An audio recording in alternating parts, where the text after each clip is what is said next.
Shalom Bapak Ibu saudara-saudari terkasih. Kita akan lanjutkan dengan topik pengurapan.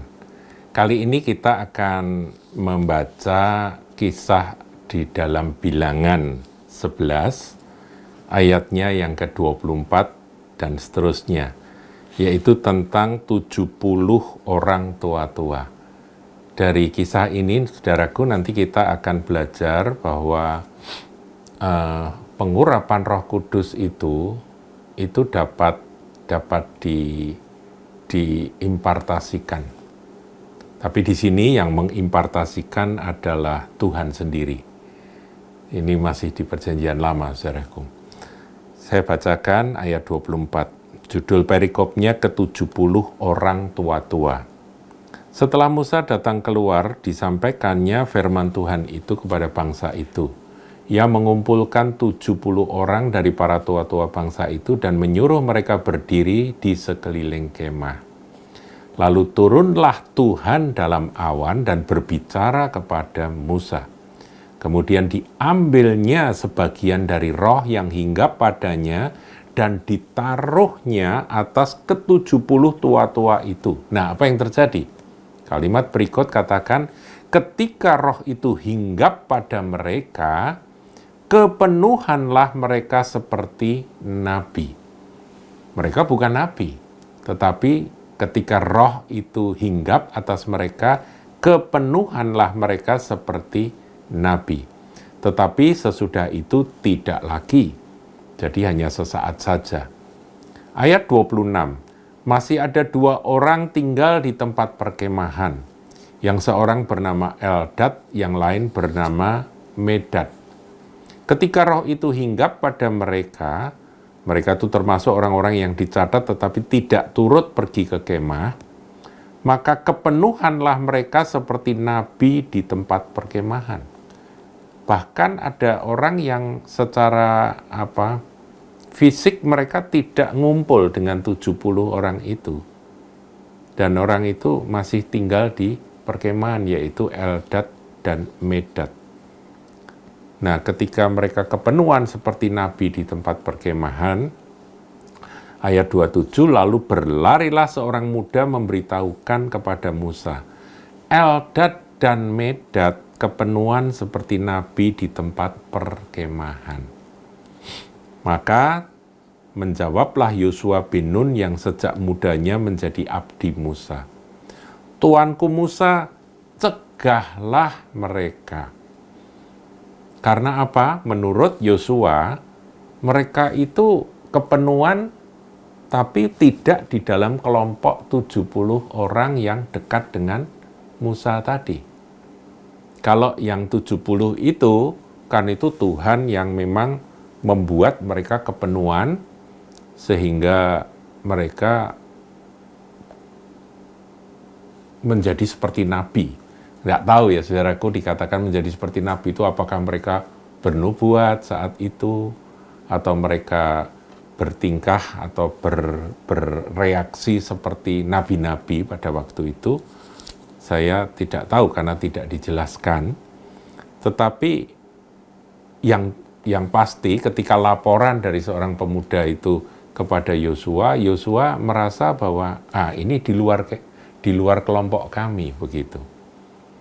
Mereka mengalami akan pengalaman atau fenomena yang sama dengan yang 70 ini. Kemudian Yosua merasa bahwa ini nggak boleh dilanjutkan, yang 2 itu harus dicegah, begitu. Tuanku Musa, cegahlah mereka. Ayat 29 apa, saudaraku? Ini adalah hati seorang hamba Tuhan yang lembut sekali, yaitu Musa.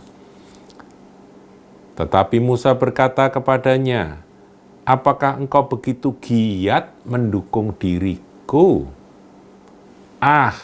Kalau seluruh umat menjadi nabi, oleh karena Tuhan memberi rohnya hinggap pada mereka. Kemudian kembalilah Musa ke tempat perkemahan, dia dan para tua-tua Israel. Saudaraku, kisah ini dicatat, menjelaskan kepada kita bahwa urapan itu dapat terimpartasi melalui satu orang.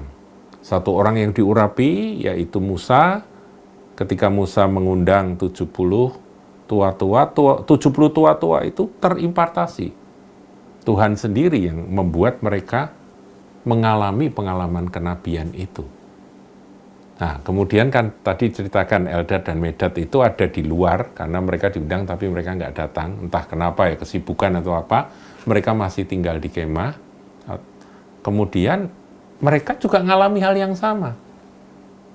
Nah, ini yang dipermasalahkan oleh orang muda yang melapor kepada Yosua, dan kemudian Yosua berkata, cegahlah itu, karena mereka tidak termasuk kelompok kita. Kalau yang di sini oke lah, itu memang ada tuanku Musa, tetapi mereka berdua kan ada di luar gitu ya. Tapi saudaraku Musa, ini sebuah contoh ya. Contoh orang yang diurapi itu seharusnya seperti ini.